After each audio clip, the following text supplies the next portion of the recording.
This morning we're going to do things a little bit differently. Normally we have a text that we all go to and read from. This morning I just kind of want to do a comparison of two people, and I will mention a couple scriptures through it, but they're not ones that we're really going to read through, so you don't have to worry this morning. I know that some of you didn't bring your Bibles. That's okay. You have next Sunday that you can be sure to have them here so we can all read together next time. But it's all right. So we're going to go through and have a short comparison of a couple guys in the Bible, and hopefully learn a little bit from them. The two people that we're going to be comparing is Paul and Moses. Paul and Moses. Now, Paul and Moses are very similar characters. If we look through the Bible, we can see that. Both Paul and Moses had been given messages from God that they were supposed to pass on. Moses had been given the law, the 10 Commandments. Moses was a great leader. He led the children of Israel out of Egypt, across the Red Sea, and to the land of Canaan. Now, we're not talking about 5 or 10 people. We're talking about a whole race of people. Moses led them, all of them, out of Egypt, out of Pharaoh's hands, all the way across the Red Sea. And this whole time they're running from Pharaoh's army until they get to the other side of the Red Sea. All the way to Canaan. I know that I've made mention of it before. There are a lot of people that, about the Red Sea crossing, talk about that there's sections of it that are only a couple inches deep and that you can walk across. Actually, there are groups of people at certain times of the year, they will actually cross the Red Sea walking through the water. Either way, it doesn't matter where they crossed or how deep the water was. Either they crossed at the deep point and God parted the waters back and drowned Pharaoh there. It says they walked across on dry land. We know that's for sure. So he either drowned them in the deep part of the Red Sea or in 2 inches of water. Either way, it's a miracle, so it doesn't matter. But Moses did all of this. God helped him, but it was Moses that God used. Could you imagine going before Pharaoh, the leader of all of Egypt, and telling him to let your people go? That God has told you to do it? And then putting plagues on his people? Saying God's going to do this to you, and then having to go back again the next day after it happens? Well, if you don't do what I've told you to do, then the water's going to turn to blood. And the next day it does. And then you have to go back and talk to that guy again. And again. And again. Moses did that. Led them across the Red Sea. Led them all the way to Canaan. Now I know that he didn't get to go inside. That he had to lead them on through into the wilderness. But Moses was used by God to do great and mighty things. Moses was the only one allowed to go up to Mount Sinai. And God passed before him. Can you imagine that? He saw God.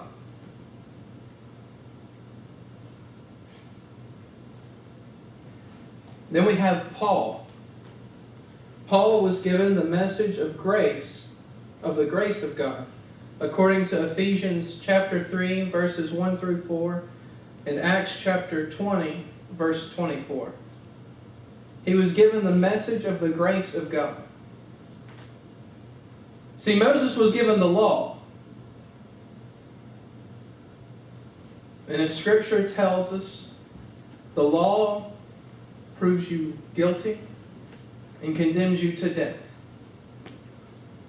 Paul was given the message of grace, which saves you from the law. Christ's blood can save us from the law.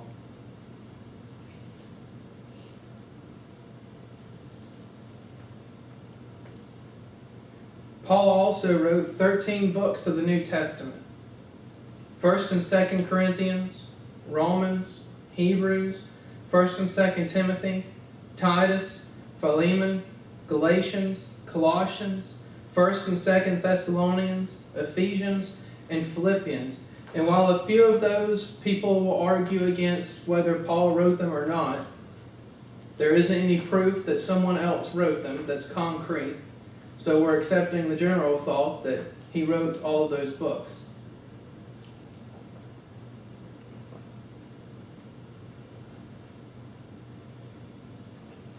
But not only did Paul write all of those books, have the message of grace, start tons of churches through his missionary journeys, a lot of them.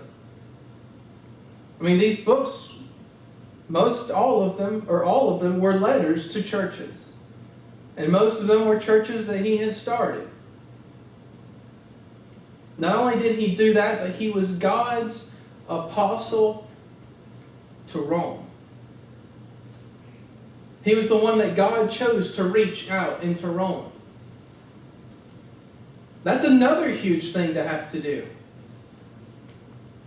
It's one thing to go against Pharaoh. It's another thing to have to go against Caesar.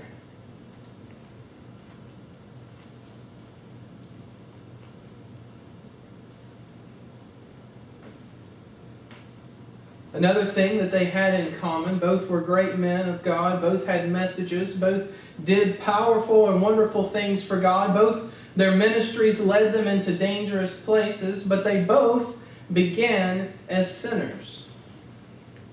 They both began as sinners. In both of their stories, they were both murderers. Paul and Moses, murderers. We read where Paul begins as Saul, how he stands there, and I'm not exactly sure, the Bible doesn't say exactly what part he had to play in it, other than people laid their coat at his feet, but Paul was there when Stephen was stoned to death, the first martyr.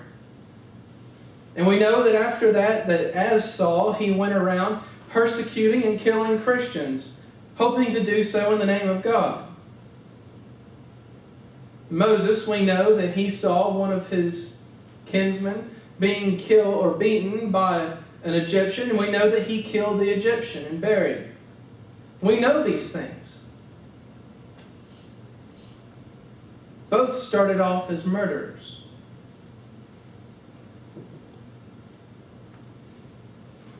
And we also know that they were both spoken to directly by God. Moses had the burning bush, which had to be scary as it is. Walking through the desert and seeing a bush that's on fire, then you pay attention to it and it's not burning, it's just a bunch of fire around the bush. And then a voice starts to come from it, telling you to take your shoes off. You're on holy ground. That had to scare him to death. But then on the other hand, you have Paul riding down the road to Damascus, knocked off of his mule or horse, I can't remember which, by a ray of light, blinded, and spoken to by a voice from the heavens. Another terrifying experience. Could you imagine walking down the street and all of a sudden a ray of light knock you down blind you for a little while? A voice start talking to you. Nobody was around before. You're out there all by yourself.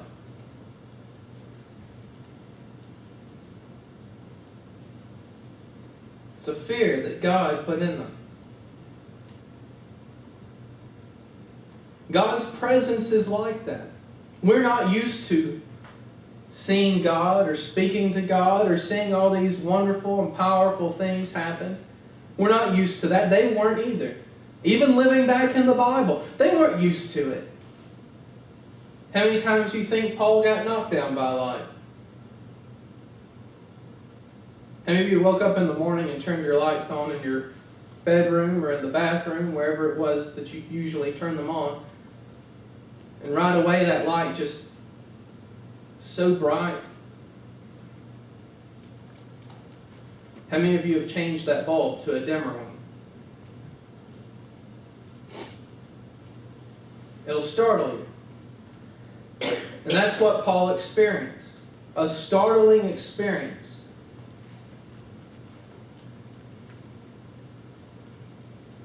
They both had a message. They both did great things for God. They both began as murderers. They both spoke directly to God and had an experience that couldn't be forgotten.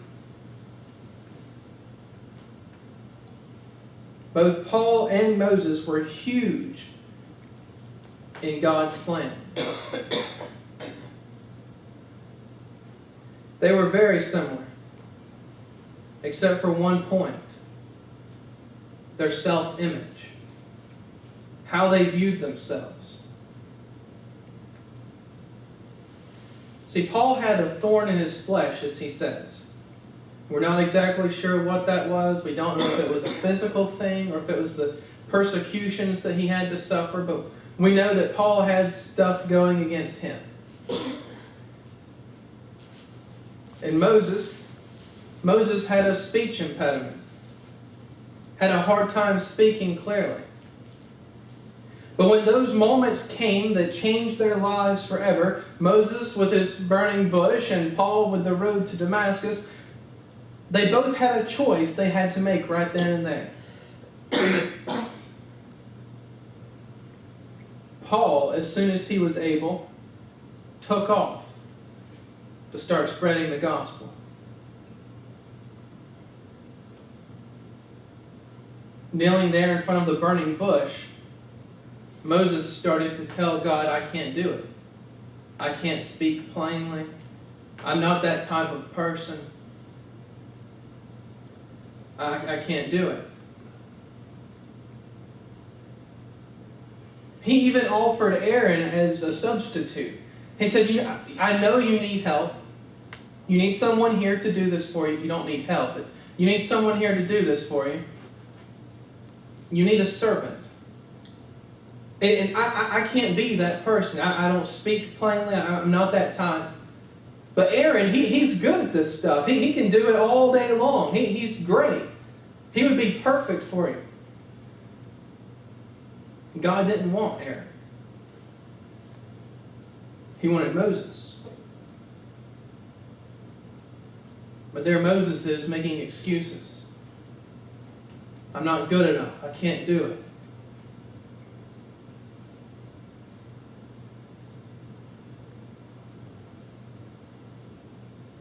We do the same thing, you know. I'm not good at talking to people out in public. I'm not good at talking to people about God. I don't know a whole lot about the Bible. I don't really have a good connection with people. I don't really know how to relate to them. I don't really meet a lot of people. I'm too busy. I've got too much going. It's just too hectic right now. I haven't been trained. Haven't been taught what to do. I don't have this education or that. I've only been going to church for a little bit of time.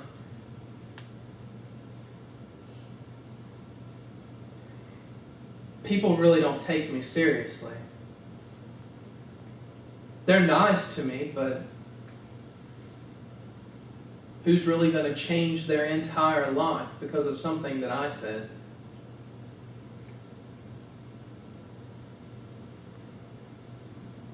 I'm too young. I'm too old. I'm too poor. I'm too rich. Not really sure we have any problems here. Excuses.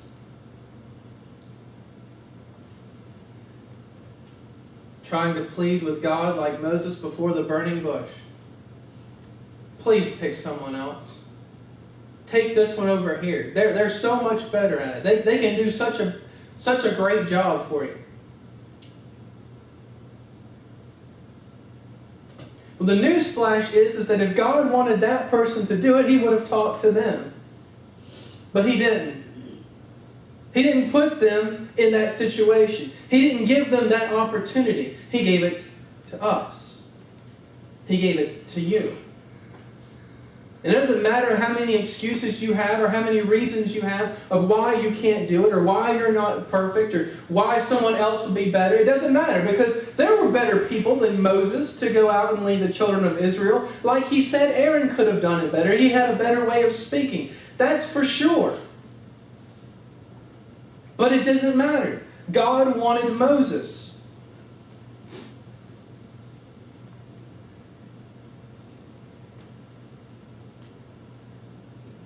There's a saying that God doesn't call the equipped. He equips the called. It doesn't matter if you've had training. It doesn't matter if you're too old or too young. It doesn't matter if you're too rich or too poor, too tired or too energetic. If you have a lot of friends or if you only have a few, it doesn't matter. It doesn't matter at all what your background is, what your future may be. It doesn't matter. It doesn't matter where you come from. It doesn't matter what your family's name is. It doesn't matter. It doesn't matter what you do for a living. It doesn't matter how much time you have. If God talks to you, if God speaks to you and He says, I want you to do this, then He wants you to do it. He doesn't want Bob down the street to do it. He wants you to do it. God puts someone in your life He wants you to talk to. It doesn't matter what you want. It doesn't matter who would be better. It only matters that God put them in your life for you to speak to, for you to talk to. If there's a job or a chore that God has given for you to do, then it's for you to do. It's not for someone else, it's for you.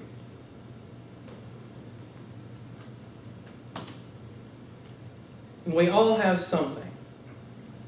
We all have something. We talked just a few weeks back about the different gifts that God gives us. We talked about the 3 servants that the master gave the talents to.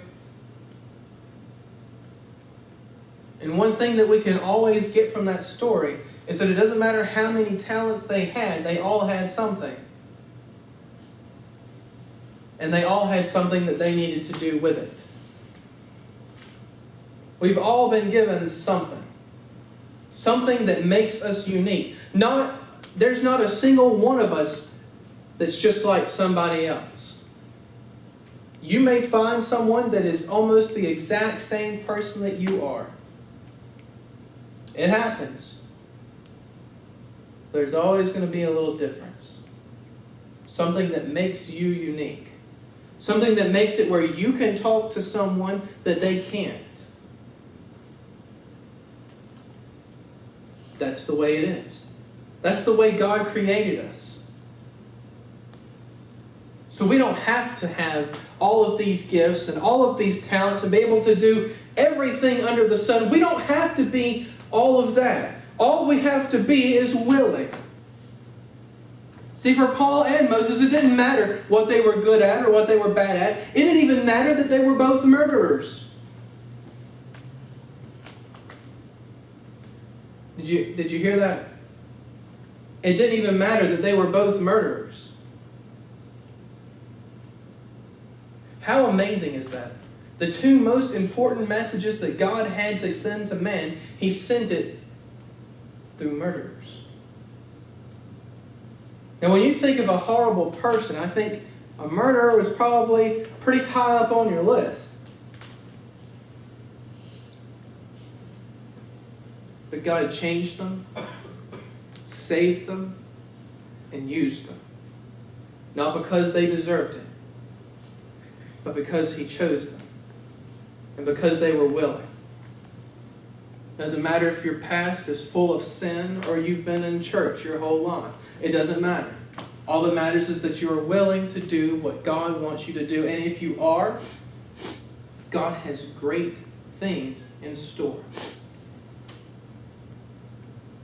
See, each and every one of the servants that took their talents out, that the master had given them, doubled them.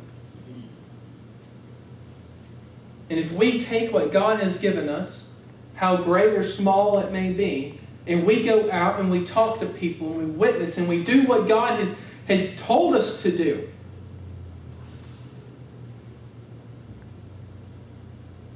because He's told us to do it. Go out to the world, spread the gospel to every living creature. It doesn't say, go Matthew.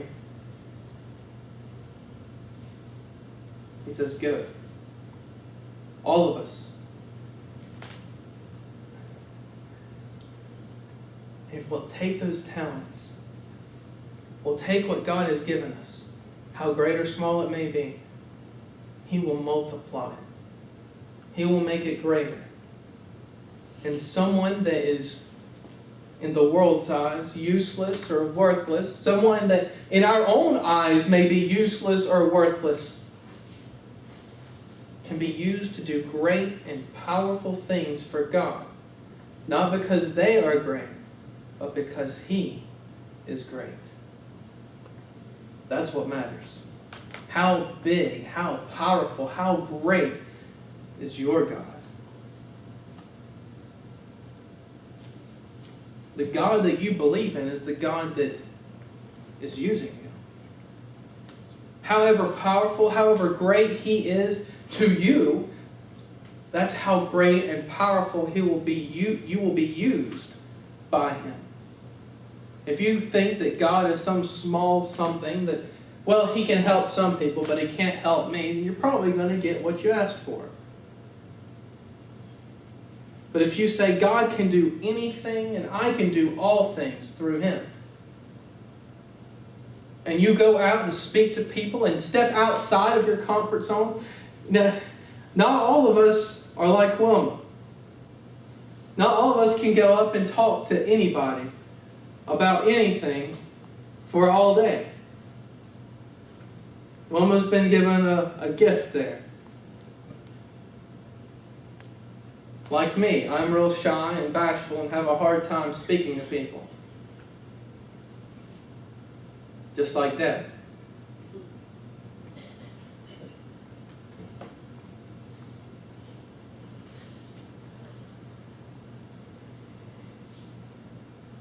You don't have to be that. You just have to be willing.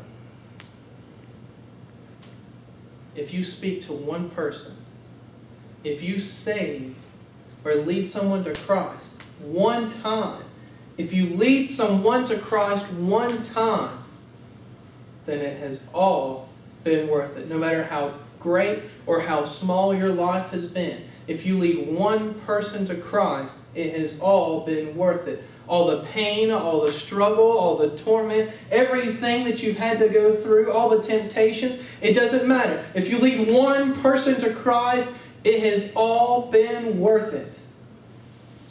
You've just doubled your talents. You've just doubled what God has given you. He gave you a chance to be a Christian. He gave you a chance to give Him back the life that He gave to you. And if you do that for someone else, if you help them find Christ, you've doubled what He has given you.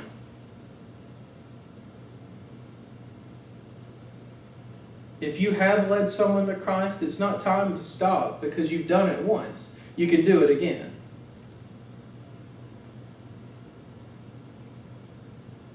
A lot of times we hear sermons preached about get to heaven, you need to make it to heaven. And that's true, you do. But it's not just about you. It's trying to take as many people with you as you can.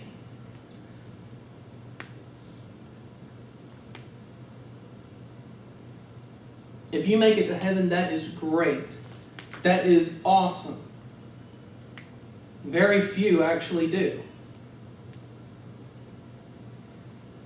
But if you make it and you bring someone with you, how much greater the reward will be. If you've ever seen someone pray through because of something that God has given to you, an experience that God has allowed you to share with them, then you know what I'm talking about. You know that there isn't anything great. You think it's great when you get saved. Wait until you help someone else.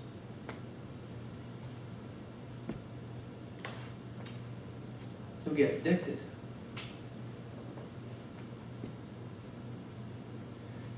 But you don't have to be a great speaker. You don't have to be a flamboyant personality. You just have to be willing. You don't have to be smart. You don't have to be well learned. You just have to be willing. You don't have to have the reach of a politician. You just have to be willing. And if you can save one person, it's worth it. The question is, what are you doing with what God has given you? Are you like Paul, who got up and went straight away? Or are you still kneeling in front of that burning bush, begging God to pick someone else? Moses did finally make up his mind. He did finally go and do what God wanted him to do. And if you have been struggling, if you have been trying to push it off on someone else, it's not too late. You're still alive. It's never too late. Get up and go.